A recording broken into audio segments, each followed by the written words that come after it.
say on it, the tape never lies.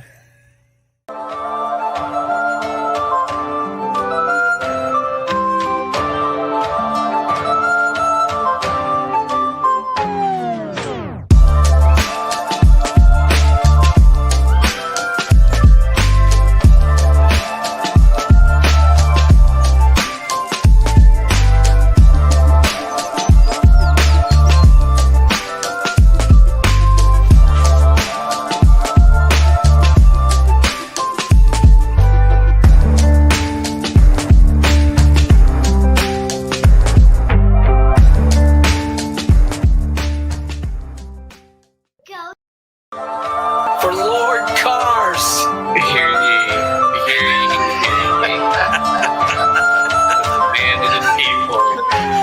You know it's Cars Keys. Let's get it started up. Give me the car keys. Lakeshore Drive. Blog boys drive away with our texts like car thieves. Breakdown, we study tape and thrive. Analytical preparation, that's what cars is given. Cars don't discriminate, teaching the men and women. Each and every week, there's nerd to get your focus. Never manipulating stats, law, cars and hocus pocus. Cars keys, they're never lost. Checking source, never gonna find a better scouting report. Cars going live with the smartest man, my bestie. Deciphering holes on the defense like Getsy. New show, uniforms, orange with the dark sea. Tape never lies, patrons, this is Cars You know Keys. it's Cars Keys. Let's get it started up. Give me the car keys. Lakeshore Drive. Blog boys drive away with our texts like car thieves. Breakdown, we study tape and thrive. We gotta break down tape like detectives. No hot takes, just real football perspectives. The Bears nerd dropping science on his terms. TTNL giving Bears press like a perm. Other networks is off with the heads. Stats plus film equals football cred. Analysis like Data Ted tries to shred. McCaskey's letting me cake, we keep the 100 crew fed. Cars Keys, let's get it started up. Give me the car keys. Lakeshore Drive. Blog boys drive away with our texts like car thieves. Breakdown, we study tape and thrive. Lord Hines in his car, fill up a goblet. Lord Hines in his car, fill up a goblet.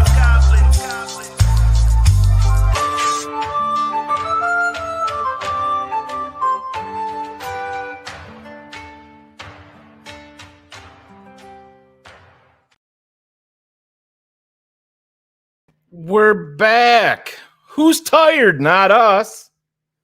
That's right. Cars Keys, Season 2, Episode 33. This might be known as the quarterback show. Cars fixing to piss some people off tonight. So let me go in the green room and see if our guy is ready to go.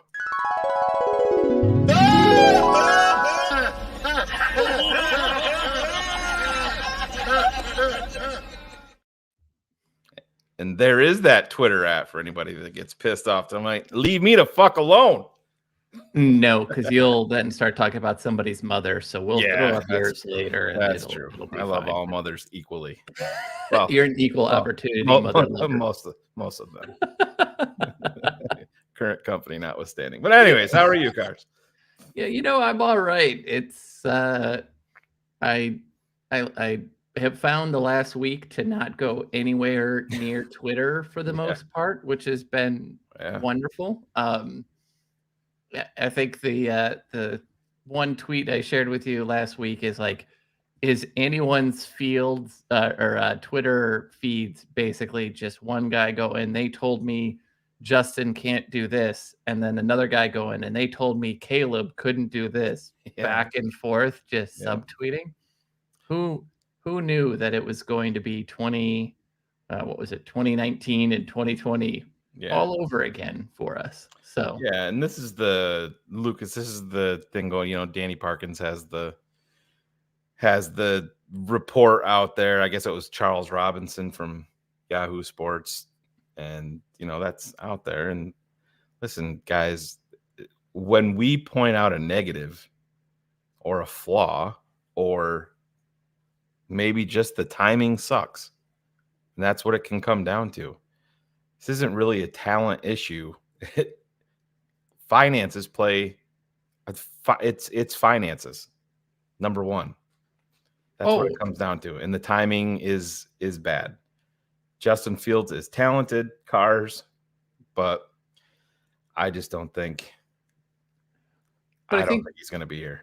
The timing thing, though, that you mentioned is the other thing we've got to look at is right now, how much do you think the Arizona Cardinals regret that Kyler Murray deal? How bad do you think, especially with how much better the offense in New York has looked without Daniel Jones, how much do you think that they regret that Daniel Jones deal? There's a lot more guys recently that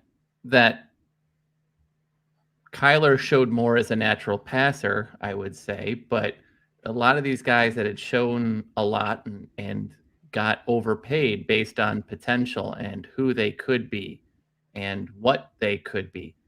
And they haven't delivered on it. And I think if you even take a look at it, Jalen Hurts, from a passing perspective, has taken a step back this year. Yeah. And so these rush to get these deals on potential and what they could be are sort of not worth it in some regards. And I think that plays into it too. You know, when you play this game of like he could be, it could be close, it could be right here, you know, it's the most dangerous game that you play in the NFL. Like at some point, the issue with Justin isn't that he can't do anything, or you know, the things that he can't do, and the positives about him aren't the things that he can do. It's really the fact that week to week it's inconsistent. Inconsistency is who he is, and you cannot bet on inconsistencies. For everyone that wants to sit down and show the clip of him making a throw, and my God, can we please stop sharing videos that are like, only 3 quarterbacks in the league can make this throw? No, like there are 15, 20 quarterbacks that can make that throw. There isn't that much differentiating them. But no, I totally hear you, man. And it's a volatile subject, and it's not like we haven't been through this before. It was, you know, goes all the way. I don't think we ever dealt with it with Rex or anything like that. But you know, there was dealing with Jay. Yeah, there was people that thought Jay was going to get out and, you know, going to blow up. Definitely saw. I mean, there was people anointing Mitch going to be a multiple Super Bowl champion. And listen, I think Justin Fields is more talented than any of them. Absolutely. The shitty part about this is the timing and the way that the contract is structured. And we've been over this, but let's just go over it one more time. The Bears have to pick up Justin Fields' 5th-year option by it's like May 4th. It's right after the draft. It's like May 3rd or May 4th, 2024. And once you do that, you're guaranteeing him 25 million cars, right around there. It's 23 to 25-ish million, somewhere in that range. So yeah, let's just say 25. And you're guaranteeing him that salary for 2025. And when, you know, people are out there saying that the Bears don't know if they want, well, the Bears don't have to make up the decision right now.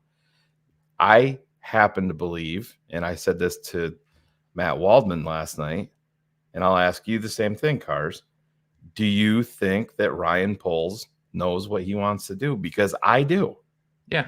I think he already knows, and I think he's probably known for a while. And I started to change my outlook on this, and not saying that Josh Lucas is the be all end all, but I never thought about it from his perspective of, do you think that Ryan Poles and the Chicago Bears did everything in their power to surround Justin Fields with everything that he needed, with the amount of cap space that they had, with the draft capital that they had? And I think the question to that is no. I don't think they did. I don't think they went over the top with it. And no. Cars, we've seen play calls. We've seen situations in game where it's pointed to the Bears not believing in Justin Fields. Is he wildly talented? Yes. Would I be shocked if he went someplace else and the light came on? I wouldn't be shocked. But it's just the timing is wrong. And I don't want to steal your thunder here. No. 'Cause I know you got a lot of great content and we can get right into it, man. But it's people, you have to, when you're dealing with something like this, you have to look beyond 2024. You have to look beyond 2025. And Cars is going to show you guys that tonight, because when we say that finances are involved, it's not just quarterback. You just drafted some DBs that are going to need to be paid. Jalen Johnson going to need to be paid. Tevin Jenkins going to need to be paid. There's going to be a lot of people that need to be paid. And guess what? If you have an albatross at quarterback, it ruins the whole roster, yeah, right? If this becomes like the Mitch scenario, right? And you build the team thinking that you found the quarterback and he doesn't make the step, it's game over. You're rebooting and you're redoing all of this all over again. Mm-hmm. And the hard part is this team and this roster is way more well-built and youthfully built right now than that 2018 football team was, right? Everybody Right. is still young. Everyone is still developing. But I think, again, if you go back and you look at it, you know, I want to highlight a comment here because I think I don't think the room ever self-destructs, right? These are professionals. They understand this game. I'm sure it will be a hard pill to swallow because we've talked many times. Justin's a natural leader. People gravitate towards him. He's a great guy. Like, he's a great human being. Right. He's very involved in the community. He's very involved with his teammates, etc. But if you go back and kind of watch some of the things, again, the issue is the highs and the lows. There is no consistency. People will say people miss throws every game. You're absolutely right. But look at how many they happen. Look at the situations and when they happen. Look how consistently they seem to happen. You know, if you go back to that Detroit game, I sent you and Ryan 2 clips of passes that should have been out earlier or should have been thrown and never were.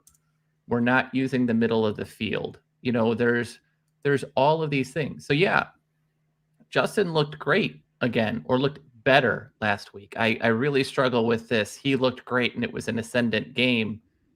And really the first drive, take away the first drive and kind of to the end, that middle portion was so ugly. It was so ugly. And more of that was on some of the misses and the delays. I'm going to start off with my least popular thing because I see this a lot. And I'm going to make the worst comparison that everyone will hate me for. But you got to remember one thing. 4 years ago or 3 years ago, whatever it was, we sat in the off season before Matt Nagy's last season. And what did we all kind of hear? Or 2 years, yeah, it was even longer than that ago. We heard it's not all on Mitch, right? If only we rolled out more, if only we moved the pocket more, if only we did this more.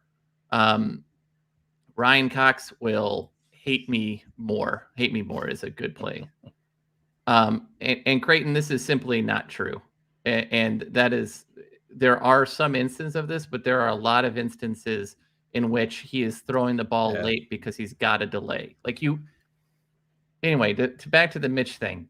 Yeah, guys, and listen, and Creighton, we are on Creighton, we are, but everybody else. But it's like Carr said, that's not. You can't fall into the trap of wanting something so bad that you're going to make shit up to prove your narrative. That doesn't work for anybody. Cars wanted Justin Fields to work out and be here for the next 15 years, just like I did. Everybody saw our reactions on draft night. But we're in 2024. Listen, if you didn't have the number 1 overall pick, this is a fucking moot point in my book, because I'm not, if I'm moving off of Justin Fields for a quarterback, it's going to be for Caleb Williams. I'm not moving off of Justin Fields for Drake May. or I'm not Jaden moving off. Daniels or I'm anybody not. else. And That's and the bullets. Troy Aikman is one of the most overrated quarterbacks in NFL history. Way more overrated than anybody else. But we did this kind of with Mitch. We blamed Nagy. We said if we move the pocket more, if we did this, if they played to his strengths more, it's the same thing that we've seen over and over again. By the way, it was the same conversation with Jay Cutler. Why don't we move him out of the pocket more? He's so good. Why do you do all of this? If you want to see here's your comparison, ladies and gentlemen. If I'm channeling my inner Angelo on the ladies and gentlemen there. Look at the bottom. If you compare Justin Fields and Mitch Trubisky over their Bears careers, and those Fields numbers are if my projections for Justin are correct. If you look at this and you look at these numbers, and I understand that Justin is by far a better rusher and is more explosive, but guess what? You need to be consistent from the pocket. If any of you know or follow Danny Parkins had Kurt Warner on the show this week, and it's as close to a must listen pod or 15 minutes that you can, because he talks about this absolutely all over the place. And those are just numbers. And Cars, just address this because this is going to go right along with what you're going to nuke tonight. And it's again, not Caleb would actually be $1 million more expensive than Justin Fields next year. Second year, he would be, and we'll show the numbers, but that's not accurate because they're each of their fifth year. That's not even a factor. Because so the way you look at it is Trevor Lawrence signed for like 4 years, $36 million. Bryce Young signed for 4 years, $37 million. So most likely Caleb would be in the 4 years, $38 million-ish range. And so once you get to that fifth year option, which would still probably be at that point about $30 million, that's 4 years down the line. In 4 years, you are into 3 or 4 anything. Like you're into 40 plus million overall, per year at that point. For Justin. So right. Caleb is cheaper except for next year. And it's $1 million more. That's it. Which $1 million in the NFL is like finding $2 in your couch. And Vaughn, I understand that you think that, but you're paying a quarterback who's missing 20% of his games year in, year out, right? He missed actually more than that, but I didn't give him take away from last year's week 17 game or the 17th game because he could have played, but they just rested him basically. Right. But it absolutely fits. And 4 games a year is a significant amount of time to miss. Yeah, and even on this Creighton, your salary cap going up to it's gonna move up. But what happens with the salary cap going up? Salaries go up. So and the amount of people that you have under your cap are less. So let's just dive into that, Shane, if we can. But I want to put that out there because if you're signing up right now to sign on for Justin's 5th year, remember, we're not going to be in the top 10. We're not going to be in the top 10 again next year. So how are you going to get a quarterback? You're going to get all these extra picks, and then you're going to have to give them to try to get a quarterback again. If you don't have a quarterback in the NFL, you don't win. You don't win consistently. If you build this great team and you do all of these wonderful things, if your quarterback is not there, you're not going to win. So it doesn't mean that someone's not talented. It doesn't mean that he doesn't have all this ability.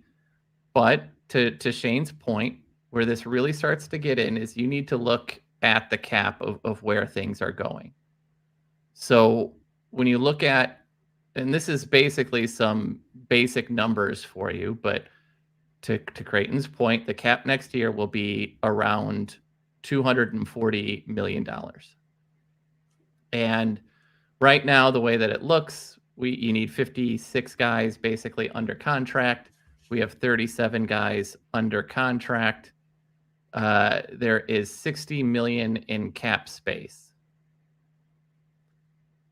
So you have the ability to add more in cap space, right? And we'll talk about that in a second. But you've got this list of free agents that you have to fix, where it's, Jalen Johnson, it's Cairo Santos, it's Justin Jones, who to me have all earned extensions of some varying degree. And I put in rough estimates of what those extensions would potentially look like for those guys.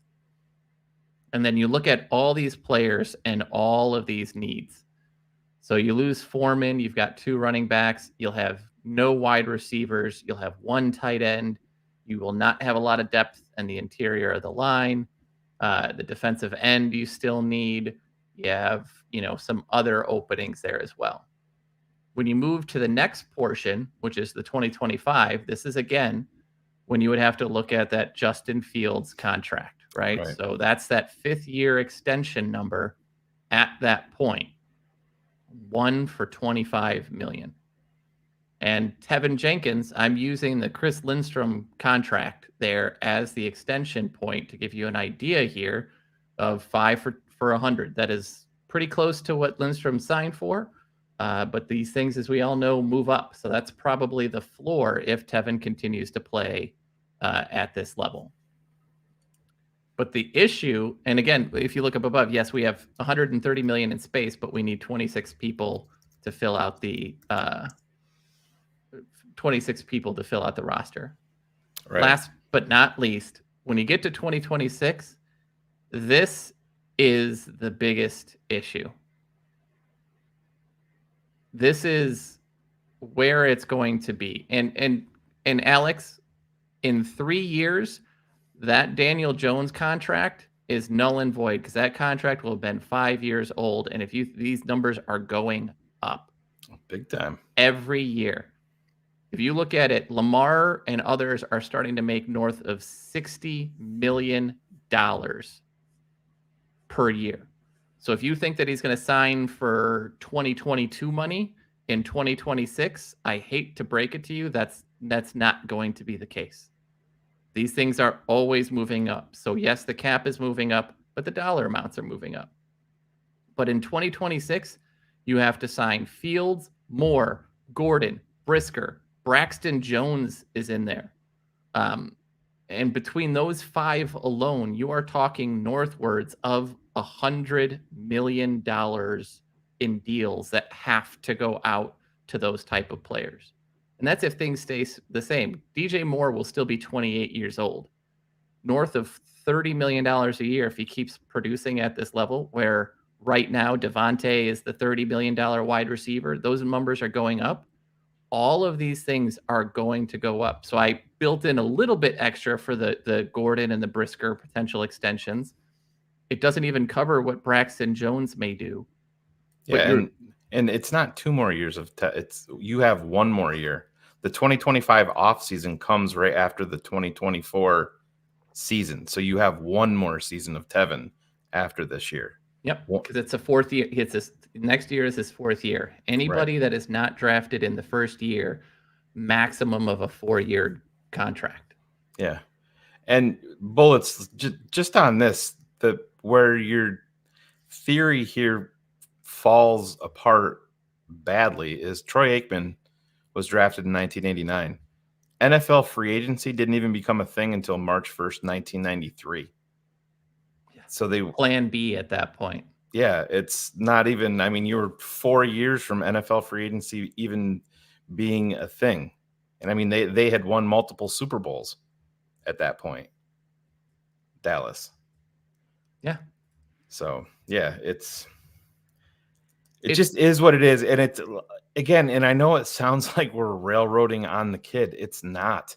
We're not telling you that he's not talented. It's the money. It's the financials. Cars, that's what it's going to come down to. Guys, if you have to understand, in 2025, Deshaun Watson is going to be making $64 million a year. Patrick Mahomes is 60. Josh Allen is 56.5. Russell Wilson is 55.5. Aaron Rodgers will still be making 50 plus million. Matt Stafford is 50 million. Joe Burrow is 46. Derek Carr is 46. Kyler Murray is 46. Like Devontae Adams is 44 million in 2025. Yeah. Lamar Jackson is 40. Daniel Jones is 40. And these are deals that are signed a year ago, 2 years ago, 3 years ago. So don't there's a difference between these things being all guaranteed and what the total contract number is going to be. I get that this is that Troy did that, but it was 1989 football. Guys, the league isn't the same. That Dallas was able to benefit by the absolute ridiculous Herschel Walker trade that has never been created again and never been implemented again. It's not the same. We got to stop going back to like 1990 to be like, this is the comp. It's not. Football is not the same. It's just not. We have to lose that. All these numbers are going up. Yeah. All these. So he was drafted. So I'm just looking it up. Troy Aikman was drafted in 1989 with the Barron roster, 1-15. Next year, 7-9.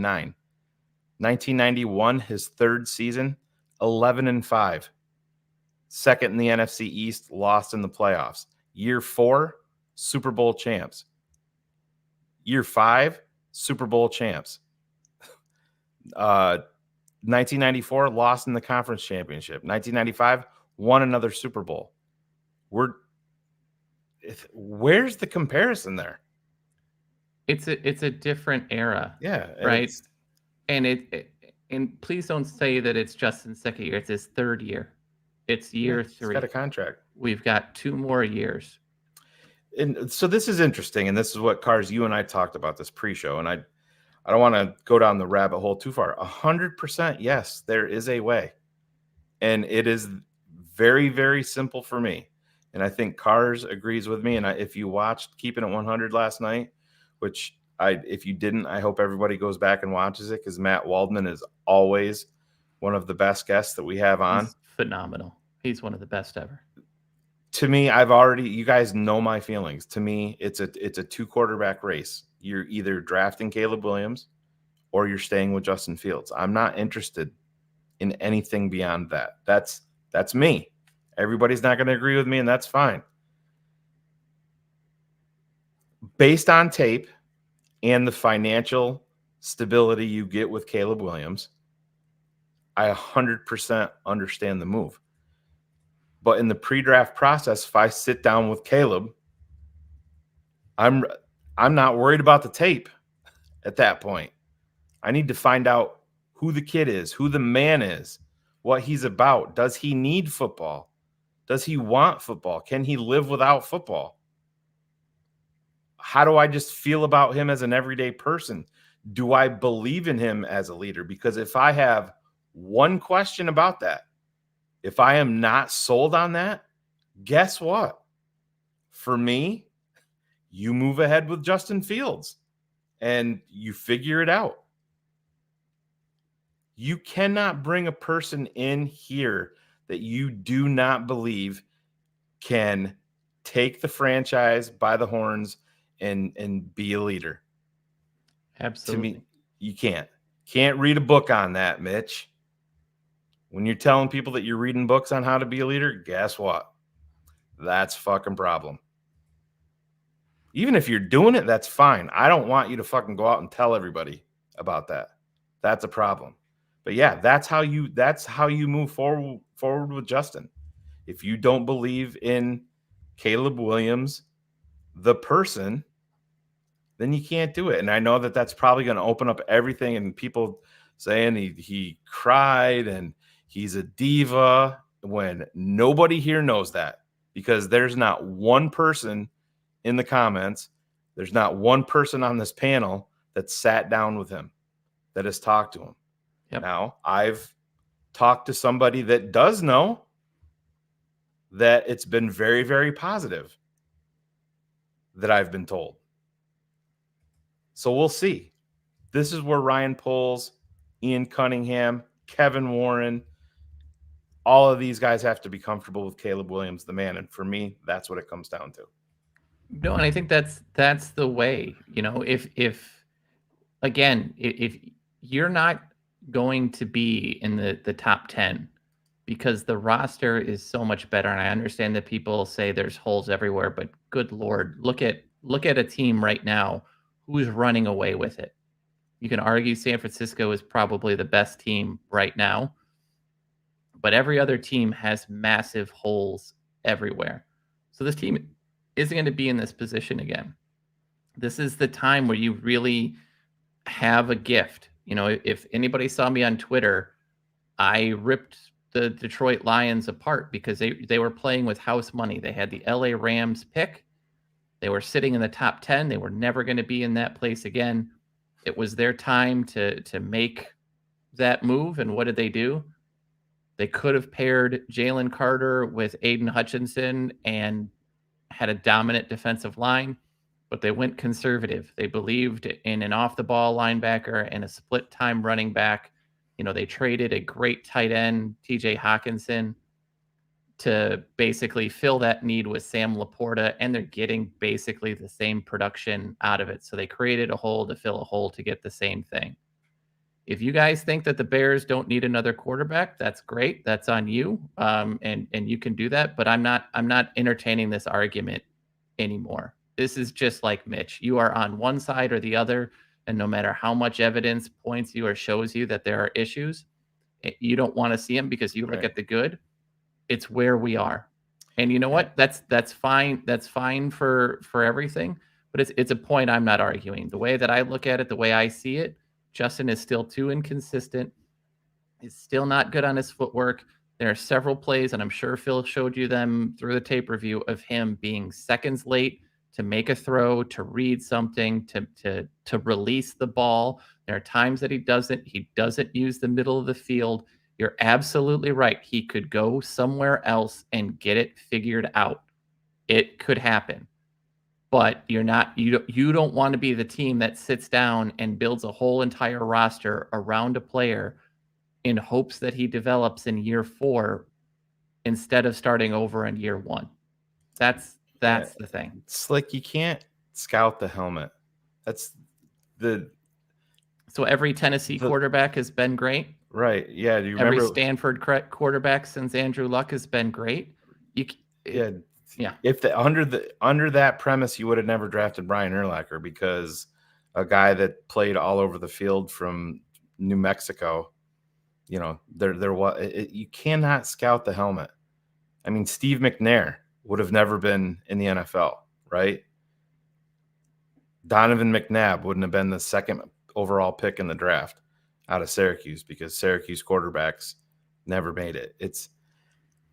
I understand there can be a pattern there, but every single person is their own projection, their own tape.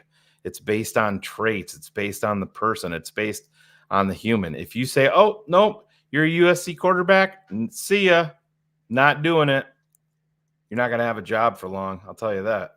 It's crazy. And last but not least, James, I was so excited. Justin was the player that I wanted.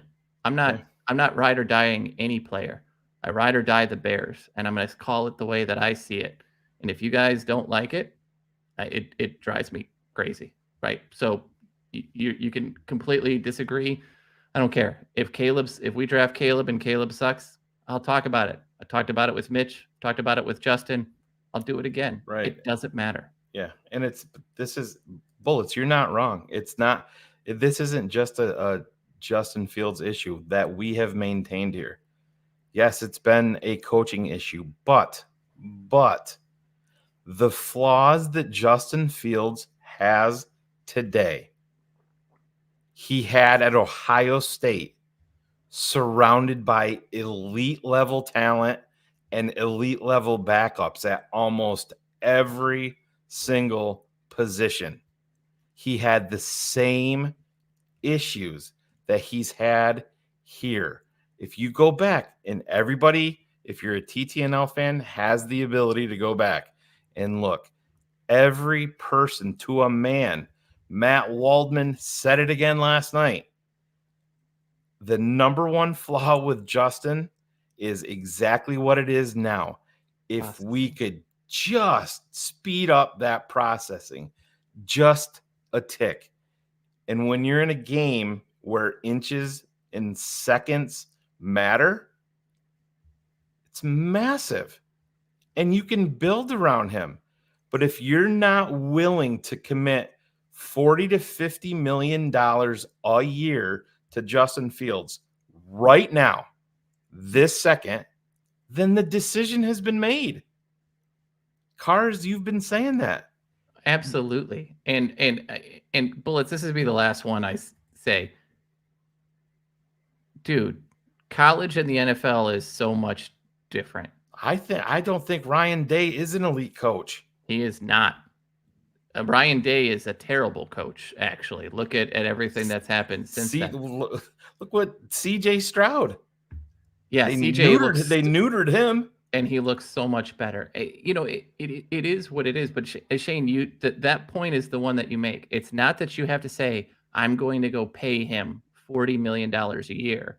It is, if I could, would I pay him $40 million a year right now? If this is the New York Giants last offseason and you've got to figure this out, because you're not transition tagging a quarterback. You're just not. You're not getting him for $20 to $25 million. Will you pay him 40?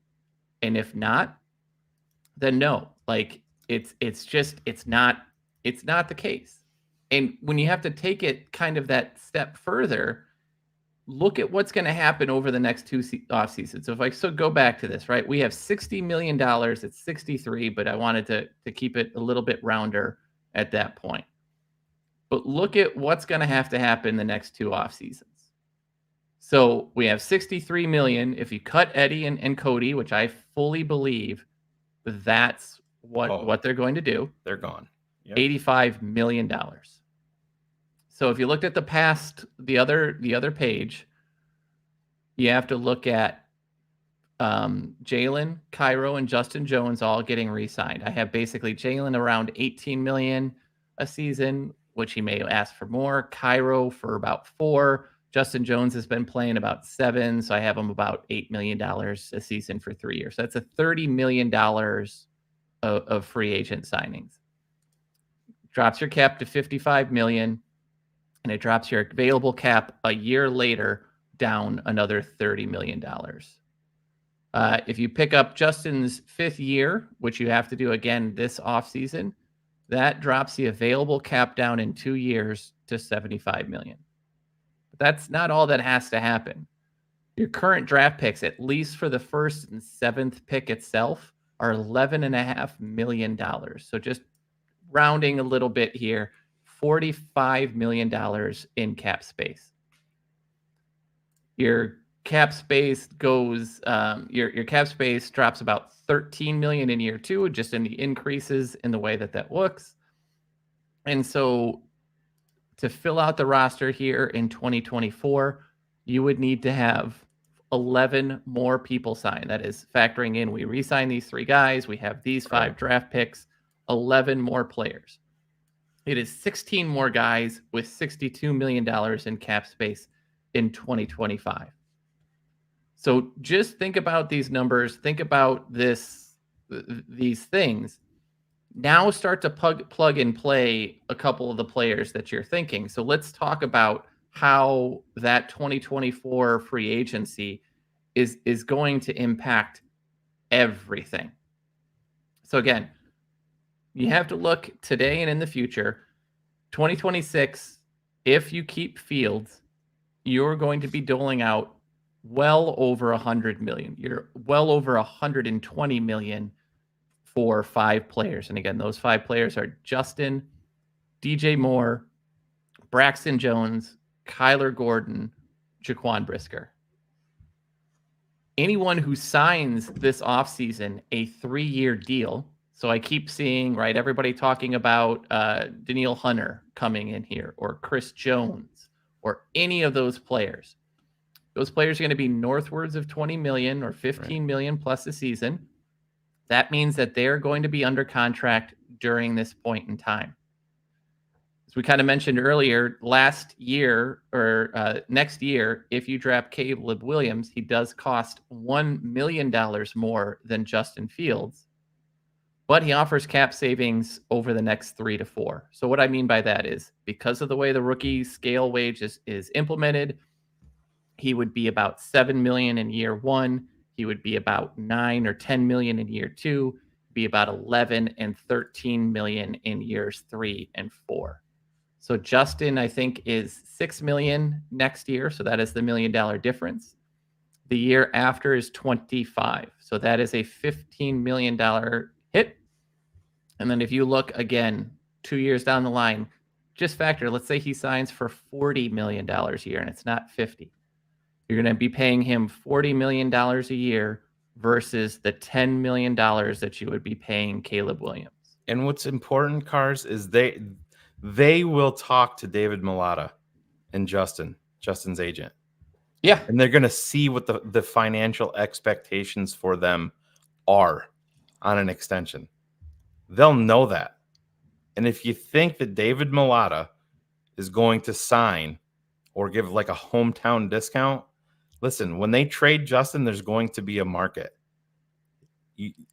I think it's so funny when people are like, oh, just sign him to $25 million a year. It does not work that way. You think he's going to take less money than what Daniel Jones is making? Ask the Giants if they want that deal. There's no way. It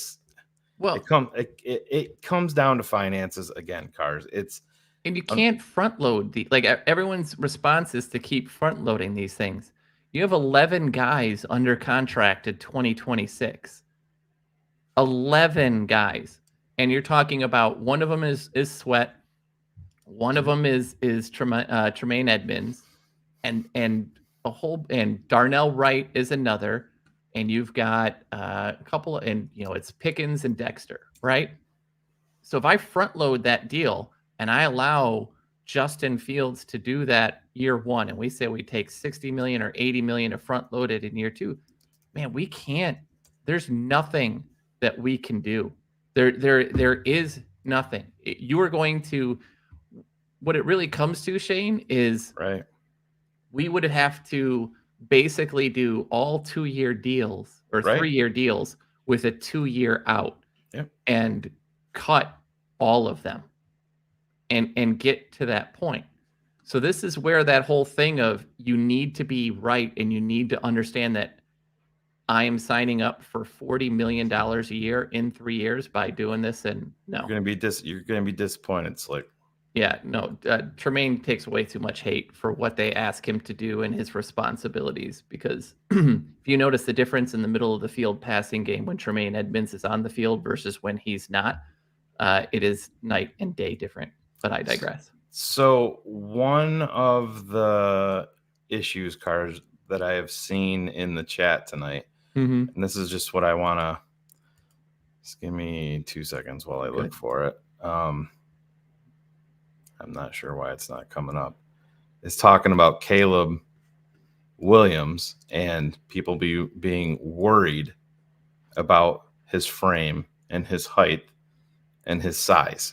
And that was big that we talked. So this is a picture, guys. I'm just going to put this up there and take this however you want to take it. That's him standing next to CJ Stroud at the 2022 Heisman presentation. Yeah. Are you still worried about his size, guys? Or are we listening to things that we want to hear because they're negative about a guy that we don't want on our football team because we like somebody else? Just saying, let's pump the brakes. They'll get official numbers on there. This isn't a Bryce Young frame issue at all. Never has been, never will be. Nope. No, that if you want to use that for Jaden Daniels, absolutely, I can understand that frame being an issue, but it is not the issue with Caleb. But when you look at these numbers, and if I go back again to where this looks at, we are building a roster. Part of the reason that, to Shane, your earlier point, why we did not go all in on Justin Fields is so that the team could build a more complete roster. That more complete roster stays way more intact Right. with Caleb Williams than it does with Justin. Because again, we all love Tevin Jenkins, but if you've got a $40 million contract to your quarterback looming, are you going to pay a guard $20+ million a season? Well, and you know what everybody's going to say, Cars? Let's just say that they keep Justin, and let's just say that it doesn't work out with Justin, or let's just say that it does work out with Justin, and they start losing guys because of the finances. People are going to be pissed. How do we lose Tevin? How do we lose Kyler Gordon? How do we lose this guy? And but I think Shane, this has nothing to do with Justin Fields' talent, guys. And it's somebody in the chat said Justin Fields is a starting quarterback, and you morons want to move on from him. We understand he's talented. He's also flawed, and he's also got to be paid. That's what this is. I hate saying it because, but this is the same argument we had with Mitch all these years, right? Like, understanding again that Justin is way more talented than he is, but I think we put too much onto the big plays. That's why I'm telling you to don't listen to me. Go listen to Kurt Warner on Parkins, because what does he say? He says the issue that he's having is what the issue that this year Patrick Mahomes is having, that Josh Allen is having, and that it is when you need a big play and you need something sometimes spectacular to happen, they can make it. But however, it is the standard plays, the plays playing down in, down out that you need so that you don't need that miraculous play. Nobody here did that. No, I absolutely am. Because the fact is that if you think that, yeah, I know, but right, but we're not comparing talent. We're comparing what the situation is, what the comp is. If any of you were on Twitter during that 2019 off season, this was the same debate. This was the same thing that we kept having. You either really believe in him or you don't. And there's enough big things that you see that you go, see, this is my guy. And there's enough red flags that happen that you say, hey, man, this guy isn't. But if you go listen to Kurt Warner, and he'll tell you that you need to get more consistent in the easier plays, in the things that are there, in the processing. If your processing is a tick faster, you're not into all these crazy downs, crazy situations, and making these things happen. And what I'm looking at, and what Kurt has seen, and what some others have seen, is that it's not there. It's not there consistently.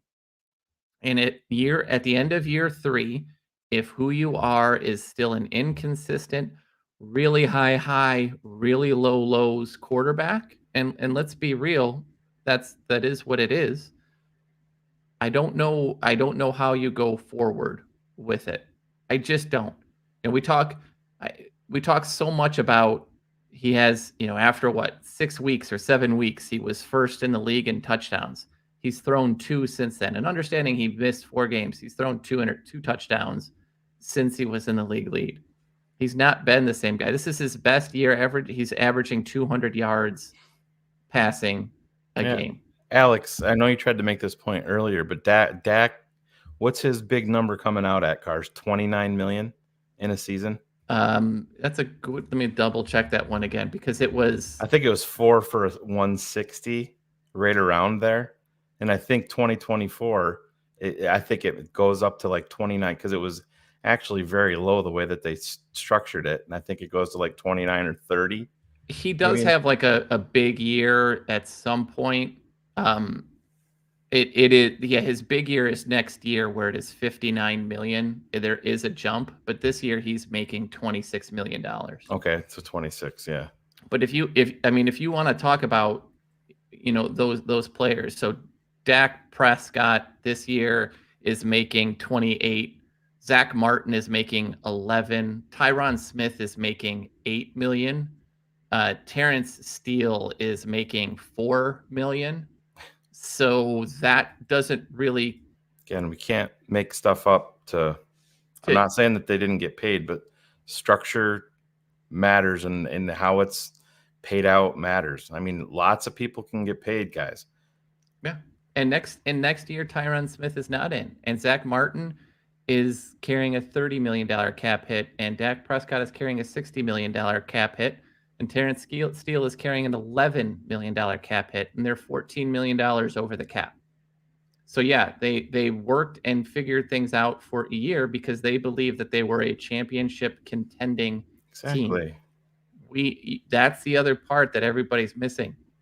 You've heard me say it all the time. The cap is real and it's fake. The only time that it should be fake to any team in the NFL is when you have a legitimate chance at a Super Bowl. Alex, you have your mind made up. You're not listening to anything that we're saying. We're not saying you're trying to make this. It's only structure. Yes, that 100% matters. I hate to break it to you. You have to realize who Mulata is as an agent. If you think that Justin's going to sign some team-friendly deal, it's not happening. You're going to have to be willing to give him 45 to 50 million a year. And if you're comfortable with that, that is fine. Have fun.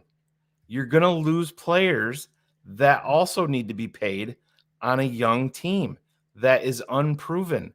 Dallas has been in playoff contention year after year after year. We haven't hit 500 yet. Well, and if you want to use the Cowboys as an example, you're more than okay to use a team that has won one playoff game since 2009. Yeah. And Alex, yes, we just said that in this show. Yeah. We feel like the decision has already been made based on finances and how you're going to move forward with your team. This doesn't mean that T3P said, well, you got to pay a quarterback at some point. Exactly. And the one that you pay, it better be the right one. And if you finish 9 we did it with Jay Cutler, 7-year deal cards. Did they love that? Or did we go into NFL purgatory? Oh yeah. Right away. Right away. And that's the thing is if you go 9-8, and again, if I throw up these numbers, because this is what Justin is on pace to do. You're talking about 2,200 yards, 14 touchdowns, or 2,700 yards, 19 touchdowns, and 9 interceptions for the season. Those are not great. Those aren't bad numbers, but those aren't great numbers. They're middle of the road. For what it is. You don't have him for 2 years. You have him for 1. You have him for 2024. You have to pick up the 5th-year option in May of 2024. It's like May 4th or May 3rd, right after the draft. And the point is, you say, all right, so then if you pick it up, then you have him for 2 years. Okay, so you will also have the number 1 pick in the draft. And if you believe in Caleb Williams, I happen to think that Caleb Williams, based on tape, is going to be a really good quarterback. And if you don't agree with me, that's fine. I've missed on players before too. But I also know a lot of people that agree with me. And there's people out there that believe he's really, really good. Like beyond this draft. Multiple drafts back. So then you sit on. Go ahead. That is his pace because that is factoring in 13 games. So that's what pace means, that he's played for every game that he played, including extrapolating out the next 4. That is what his season numbers would look like. So yes, that is absolutely pace. But and Nunu, Daniel Jones type contract, sure, but Daniel Jones's contract is 40 to 50 million per year. Yeah, and ask the Giants if they regret that right now. You guys are like, you gotta we need to aim higher. Exactly. Justin can both be the most talented and best quarterback we've had in our franchise, and also not be good enough. It's not like we are a history. How many teams have never had a 4,000-yard passer? 1. How many teams have never had a 30 touchdown passer? 1. So yeah, being the best is being the tallest midget, right? It just is what it is. I love the kid. I love him to death. I love the way that he carries himself. I have his jersey autographed in my man cave. It was the first piece that I had to have because I believed and hoped for this kid so much to go. Sometimes timing sucks, like we said. But you're sitting there, and what you're saying is right now, and what I noticed from a lot of Caleb people is like, it is all but assured that Justin Fields will go develop somewhere, and that the Bears will not be able to develop Caleb Williams. Well, guess what? The Bears aren't developing Caleb Williams. They're not fucking developing Justin Fields either, guys. It's so weird that is your argument, that Justin should be here because we can't develop Caleb, but Justin needs development, but he'll get development from the same staff that couldn't develop the other guys. He's a wonderful kid. I'm going to root for him. I'm going to hope that he does very well, except for the time that we do this. But like, this whole idea of just, my guy is going to be okay, and even though he hasn't shown this, he will this time, but the other guy has no shot at it. It's ridiculous. And if that's right, and it's Cars, how many times have we talked about it? And again, this comes off as a slight towards Justin, and it's not. It's a slight towards Chicago Bears fans. It's a slight towards Jeff Joniak. Justin stepped up into the pocket against the Minnesota Vikings on 3rd down and threw a dart to a wide open DJ Moore. Great play. Great pass. And you know what? Everybody said, this is the launch point. Here we fucking go. Here we go, baby. That's all it's going to take. We're doing that over a 3rd down pass to set up a field goal. That our fucking bar is so low that we are praising a connection, a pass, 36 yards to a player that's wide open to set up a field goal. That should be routine. It should happen every single week, over and over again. But nope, not in Chicago. It's remember Jay Cutler when John Fox got here and the Bears beat Green Bay in Lambeau on Thanksgiving? Here we go. Here it is. This is our launch point. Here we go. Oh, we lost in the playoffs on the double doink. Fuck the next step. Super Bowl, Super Bears. All we need is a kicker. That's it. That's what we do here. Give me Sebastian Janikowski. Yeah. Look, it just is what it is. And this is the last Justin Fields episode for me for the season. I'm yeah, because we're never going to bring up the name until the last 2 have really been focused on him, and I'm tired of it because it's much like politics. You get into your circle, you find what you believe in, and you don't allow any other influences to look in and see it. You don't take any. For every time someone shows you, if you're for Justin, and every time someone shows you a miss, you show like a big pass that he hits or a big run that he hits or vice versa. It's just a mess, guys. Like, I would rather sit here and be talking about how beatable the Cleveland Browns are and how the Right. defense, even before everybody started to fall Sure. off, went into the shitter, and that they have a chance now to actually go through and run the ball.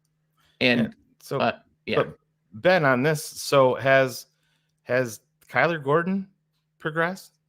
how about Dexter? Yeah, Javon Dexter progressed. Has Jack Sanborn progressed? Has Tevin Jenkins got better? Look at Zach Pickens. I mean, Tyree it's Stevenson, look where he was in starting and to where exactly. he is now. Look at Terrell Smith. Jalen Johnson playing better this year. Is Montez Sweat playing the best football of his career? Yeah. And listen, I'm not an Eberflus guy, but at some point, if you're a Justin Fields fan, and I brought this up last night, and I love Justin, I do. I want him to succeed. I want him to succeed as a Bear. Timing sucks, unfortunately, but you can say development, and he's been dealt the short end of the stick, which he has in Chicago. But when you have a guy that's wide open in the middle of the field in DJ Moore last week or Cole Kmet last week, that is not a Matt Eberflus issue. That is not a Luke Getsy issue. That is a Justin Fields issue that we saw at Ohio State, that we saw year 1, year 2, year 3, and we continue to see it. And people said, well, how did he win in Ohio State? Because you can out-talent the fuck out of whoever you're playing in Ohio State. Very rarely is Ohio State taking the field and they're not the most talented team. What is it, 2 or 3 games a year? Maybe. It's the same thing in Alabama. It's the same thing in Michigan. It's the same thing with whoever the fuck Notre Dame's losing to that week. Just saying, guys, it's not personal. It's business. That's what this is. It's business.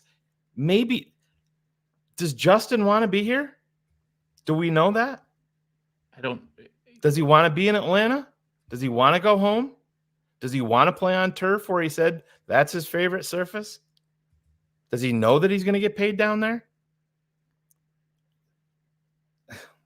People, you can't make it personal, guys. It's a $1 billion business. And if you pay the wrong guy at quarterback, you're going to be who the Bears have been for a long, long time. Justin Fields had 5 offensive linemen, 2 of which protecting for him, 2 of which got drafted in the first round, 1 of which got drafted in the second round. He was throwing to 3 wide receivers, each of which have been drafted in the first round. Not a single person at Caleb Williams is throwing to is going to be drafted in the first round. Not a single offensive lineman is probably going to be taken in the top 4 rounds from USC. So when you talk about the difference of, yes, Caleb holds the ball just as long as Justin Fields, Caleb Williams is holding on to the ball because he's waiting for someone to get open. Justin Fields is waiting to see if he has a better option. Like, these things are not the same. Like, these are when stats get you in trouble. When you say, look, he's holding the ball 3 seconds, just like Justin. Is this like for like? It's not. And, you know, Alex, I keep seeing your point. If we go 9-8, we're not getting rid of him. Like hell, we aren't if they feel that Caleb Williams is an upgrade. I keep hearing everybody say Braxton Jones should not stop you from drafting Joe Alt or Olu Fashanu. Then why should Justin Fields stop you from drafting Caleb Williams? Why? If a guy you don't like, Braxton Jones, and you're ready to upgrade because you think, hey, any upgrade's an upgrade, why wouldn't you look at Caleb Williams? In this league, you have 2 pro championship caliber quarterbacks, in my opinion. That is Joe Burrow and that is Patrick Mahomes. You drop down a tier and then you're getting into the Tuas and the Jalen's and the Josh Allens and all of these guys. If you do not have one of those guys, and guess what? Justin is not at tier 2. He's not. It's just not a thing. And so when you look at this, when you look at some of these things that are happening, and you look at some of these plays, look at this. This is a play that the ball should be out right now. Waits an extra second. Can't get the ball there. Goes. Do people miss this every year? Yeah, every game. Does that get missed? Yes. But watch it. It's a tick slow. This is what Kurt Warner is talking about. Okay, Alex, you can stop. We get it. If they get 9-8, we get it. You keep going 9-8. So we have to go win out the next 4 games to finish 9-8. And I guarantee you the front office already knows what they're doing at quarterback if they have the number 1 pick. If they're not waiting to see 9-8 is not there. Oh shit. Not. We're changing. And Like we said, it's a financial issue first and foremost.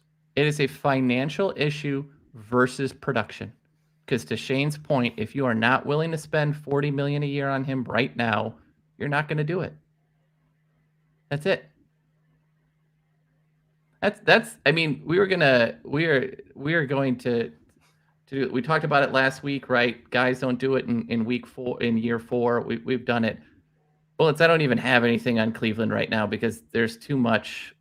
There's just been too much. So next year we'll figure, next week it'll go back to actually talking about matchups. This is a very winnable one. This should be one that the Bears win pretty handily.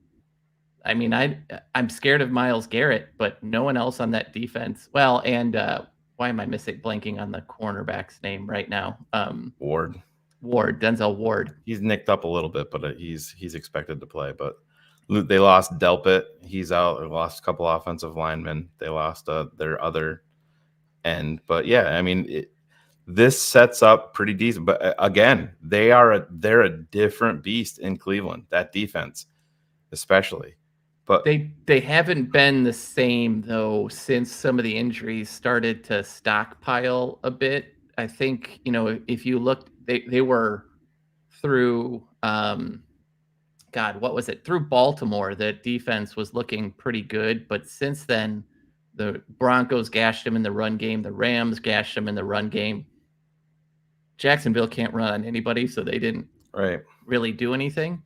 But that offensive line can't pass block for shit. And with Will's out too, I don't really, this should be a game that should be like a 30-20 kind of game that the Bears should win. And it should be not as close as the score dictates. But you can't go out and let Joe Flacco make plays against your defense that is ascending.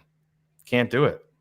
You can't. And this, this is a Nick Chubb-less roster, right? This is who's going to be the guys that Jerome Ford is going to be the starter.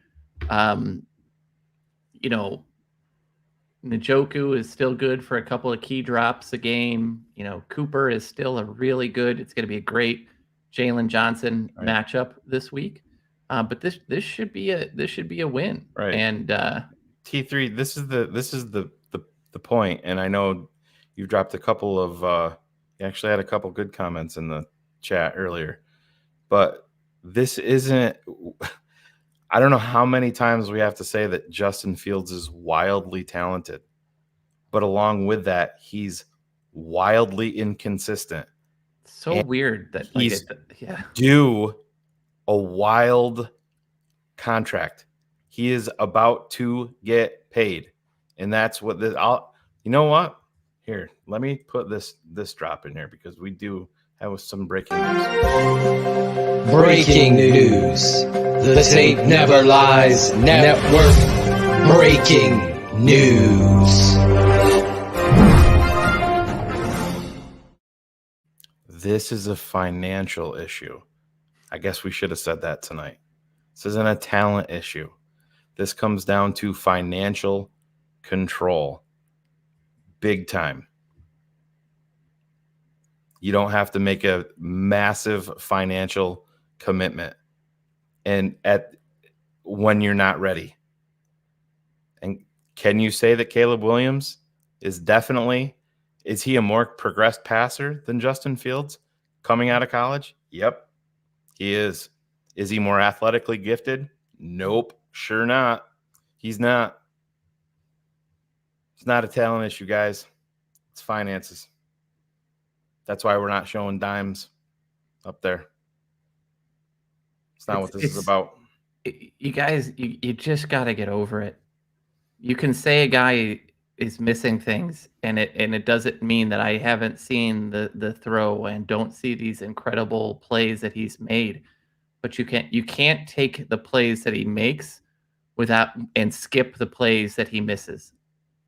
You can't, just like the vice versa. You cannot take the plays that he misses and never acknowledge the ones that he's hit.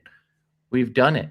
If you've just come to the show, I spent the first 10 plus weeks blaming Luke Getsy and showing all the problems I have with the Getsy scheme. But now I get told in comments that I'm ignoring Getsy. Like, no, guys, it is what it is. You are now, 38 games into his career? 38 games. And we're still talking about the highs and the lows. That's the issue. By this point, we had all heard, right? You go get him his Stephon Diggs, and you are going to see that leap. And we got him his Stephon Diggs, and guess what? It's the same. It's the same. Yeah. That's really where it is. Joe, I bet you I know who you want to move forward with. I mean, maybe because it's your profile picture, but this is what we're talking about. We're pointing out the flaws because it's a financial issue, Joe. The flaws are why you don't want to pay him $40 million a year. That hard. All right. You're a Justin Fields fanboy that's clouded and has made up your mind. That's great, Joe. I get it, dude. Stop. We're not here saying that Justin sucks. You just don't want to hear anything negative. He's out here dropping dimes. Somebody told me that he's scoring amongst the NFL elite. Guess what? It's not true, guys. But no, you guys are just pointing out negatives.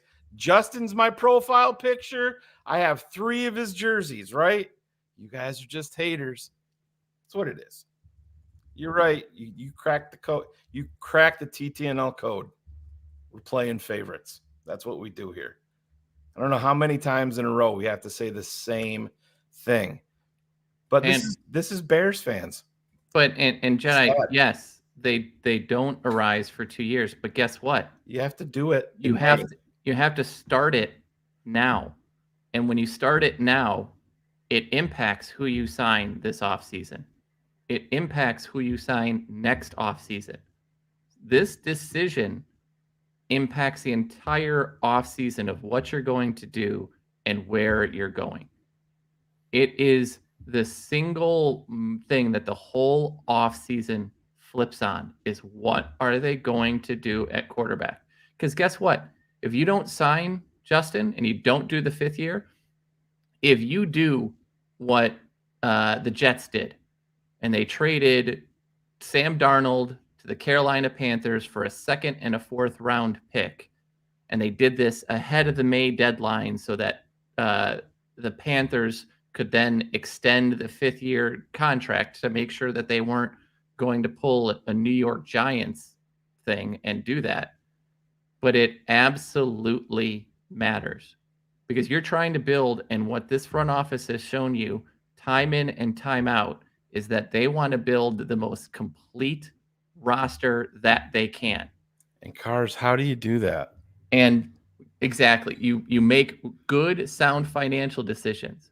If I told you that signing Mitch to that 5th year extension could be the difference between the Bears getting Brian Burns or Chase Young or Josh Allen from the Jaguars, or that is the difference, right? Like that's exactly the point. Sweat didn't sign so you could try a rookie quarterback. Yeah, he signed because he got $25 million a year. And guess what? If the Bears have Caleb Williams next year and the offensive line, which by the way has looked night and day better. Yes, there's an issue at center, but you sit down and go from left to right with that line as it is right now with a better center. This team in a very weak NFC North division, will compete for a playoff spot with Caleb Williams next year. That's it. It's it. If you look at this again, 25 billion in 25 or in 24 signing up for 25 million in 25 is a linchpin to, hey, why didn't we go sign Chase Young, Brian Burns, God, why am I blanking on the Chris Jones? Why didn't we sign any of those?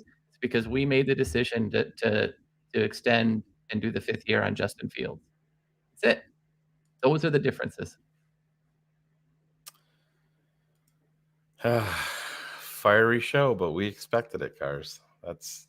I mean, it is. Everyone has none their of this time. is personal. I appreciate even you, T3.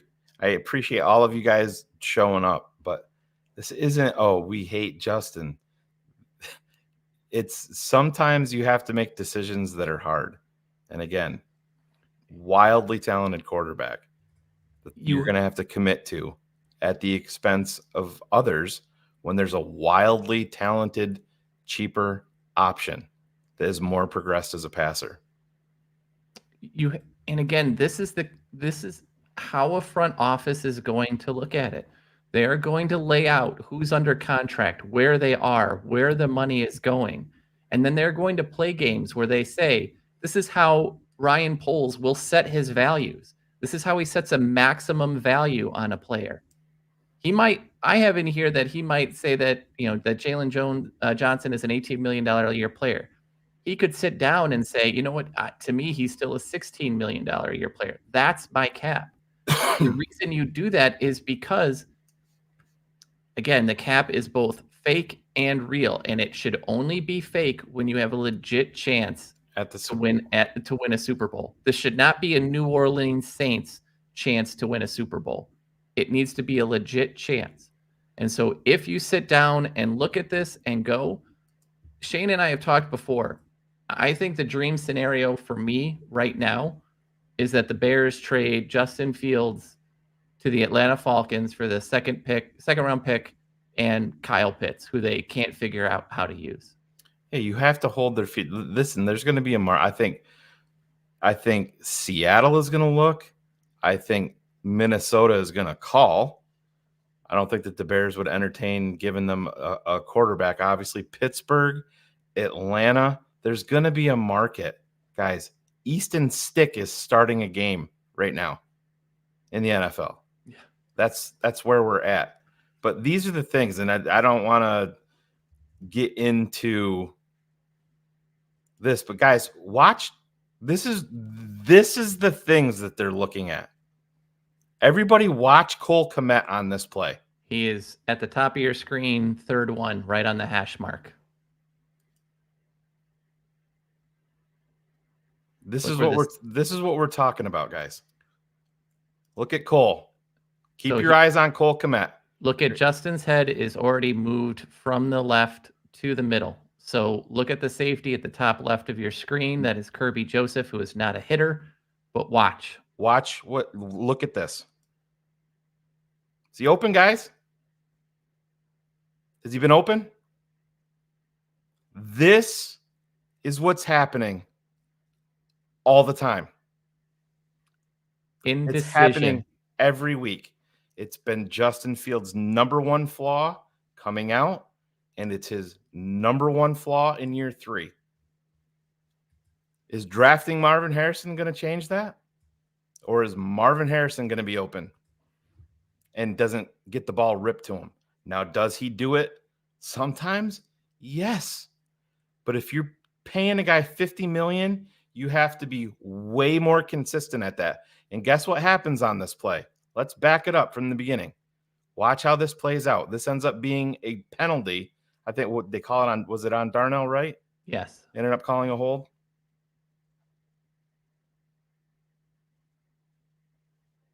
And the Boom. reason you can know that Boom. the reason you can know that is if you watch the bet behind him angle, you see the head motion. So you see him look to the Ends left, up being a 1 and 2. great play by Justin there to even get the ball there. But it was a penalty. Because he Making waited something simple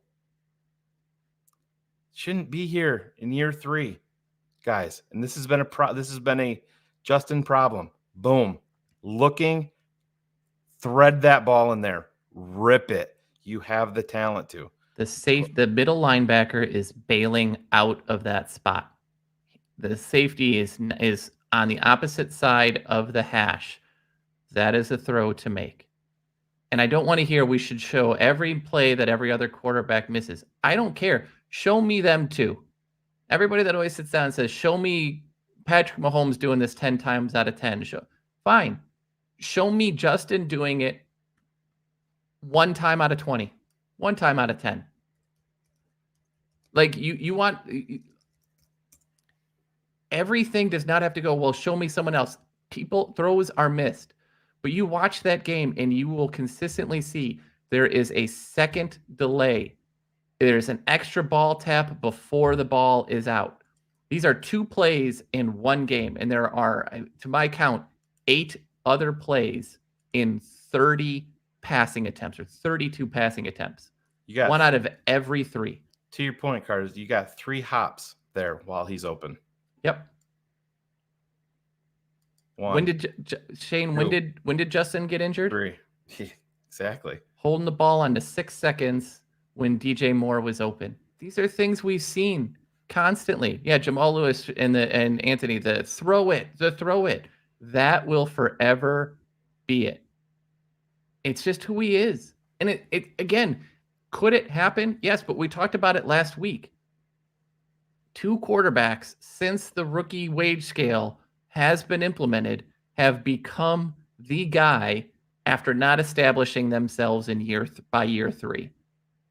And that is Geno Smith, Right, and Cole's Cash Kirk Cousins. and Bullets, I love you, man, but at what point is it a Justin Fields problem? I understand.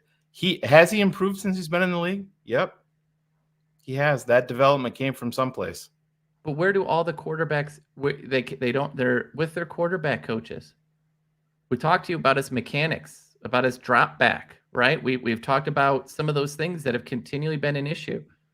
I mean, I know folks that look at it. If you look at Robert Schmitz broke down that he was a half second slower in his drop back. Do you think that impacts how often they're going to go under center? Absolutely. And guys, there's nothing wrong with being critical of a player that you love or that you like on your team. We're trying to show everybody we want what's best for the Bears. That's what we all want. That's why we're here. That's what we're doing. We want what is best for this franchise. Not one time in all my years that I've been doing this, and we've known each other since what, 95? Way too long. Yeah. I've never went out of my way to say, you know what, I hate that dude, so I'm going to build a narrative about him because I don't want him on my team. No, we got killed for being being the best situation for the Bears by leaps and bounds is for Justin to have clicked and you can trade down for the war chest. Yeah. Hasn't happened. That play that I just showed you shouldn't be happening in year 3 in the NFL. Shouldn't be happening. And is it a coaching issue? Maybe it contributes to it. Guys, you're a professional quarterback. That's not that part of it shouldn't be an issue. Does that get fixed in year 4, year 5, year 6? Does it get fixed when you're getting paid $50 million? My guess would be no. My guess would be that's still going to be a problem. And that's why, again, Arizona regrets the Kyler deal. That's why New York regrets the Daniel Jones deal. When you focus too much on what could be versus what it is, then you're making the wrong decision. You're making emotional decisions that are going to cost you. And as a general manager, you get one shot. If you are Ryan Poles, and read the Yahoo article by Charles Robinson, but if you are Ryan Poles, do you want to fail at your one chance at a general manager job with a quarterback somebody else drafted? Right. Or do you want to fail with the quarterback that you drafted? And again, this is classic where T3 started off so well tonight, and now he's back into being a moron in the comments. Nobody said that quarterbacks don't miss, T3. Nobody said that. Somebody DM me or put a comment on YouTube today that said he can show me so many clips over and over and over again of Patrick Mahomes doing the same thing that Justin Fields is doing. Send me the clips. T3, clip them for me. I'm not saying that they all don't miss. Are they missing as consistently as Justin? And are they due 40 to 50 million here quickly? And you have a chance to draft a more progressed passer at the top of the draft? Nope. The point is they all miss. Does Mahomes hit more than he misses or misses more than he hits? Does Joe Burrow hit more than he misses? When Josh Allen the last couple of years, he was really good. Guess what? He hit more than he missed. This year, missing more than he hits. The difference is right now, Justin misses more than he hits. That's it. If we're talking about the run game and everything else and how explosive he is, that's great. It's a wonderful trait. I will never belittle it. But if there is a play to be made throwing the ball right now, can you trust him? I don't know that you can. Because again, use that Minnesota game, the play before. What happened? He missed Tyler Scott in the middle of the field. He missed Tyler. He's missed Darnell Mooney. Like, if you want to look at a player who should be extremely frustrated, Darnell Mooney, who runs most of his routes through the middle of the field and has been open consistently. That play that I showed, Darnell Mooney. No player has been missed more than Darnell Mooney. And that is not on the player. He is open. It's going. That's it. Does he hit more than he misses? The answer to date from passing the ball is no. He misses more than he hits. That's the problem. Exactly. Well, we're almost at that 90-minute mark, Cars. So that is 75 minutes more than I wanted to spend on this topic. And I'm just sad we got to wrap up so I can miss on more wisdom from my guy T3. So there. we'll go back to actual got to keep Justin stuff. Cole Kmet and DJ Moore are having career years.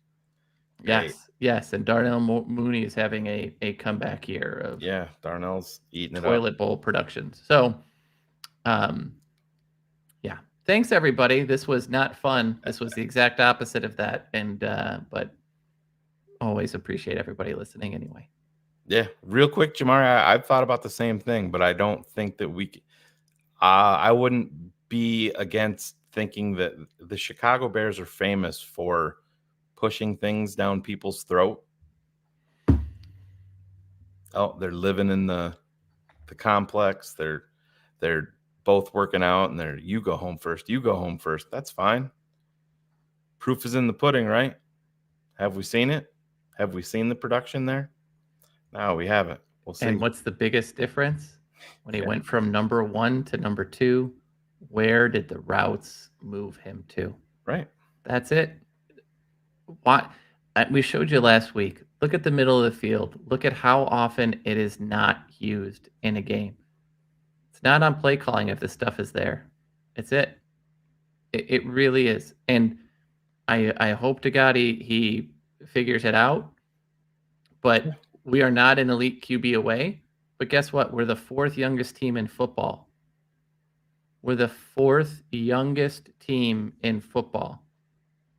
We have a good offensive line that does need a center. We have a number 1 wide receiver. We have a number 1 tight end. Guess what? If you get a quarterback, You are building the right way, and you are building for a long decade-plus run as a Super Bowl contender. You look at what Cincinnati has done with Joe Burrow. Absolutely. Since Joe Burrow has elevated that whole franchise. That's it. Yep. That's it. I hear you. That's enough for me. I don't want to read any more comments. It's just You don't want to read inflammatory. T3. That's fine. If that's what T3 has to believe. Nah, we we give him more attention than he gets on his own show. That's why. Like I got to go over to TTNL to get some views so I can. You picked the wrong show, man. Pub up my podcast. There's another one that gets way more. Ouch. You know what T3P is? He's a views hater. Oh boy. He's a views hater. Take that, T3. Still waiting for you to DM me, boy. Want to come on a show? We'll talk some football. Guess what? Get that big old L on your forehead. Get that ready. That's what's going to happen. Anyways, we love you guys, except for you, T3P. Punk. Later. I love you too. We're out of here. See you guys. Bears versus Browns. I picked Cleveland 24, Chicago 16. What was that would be I would pick, so I said 30-20, but I think I'm going to go 21-17 Bears. There you go. Let's see what happens. For Bears Nerd, I am Shane Marsaw, and we are JF1 haters, and we out of here. Love you guys. Later. Bear down. I was going to do something really funny, but you know what? We're going to pass on it. Love you guys. We're out.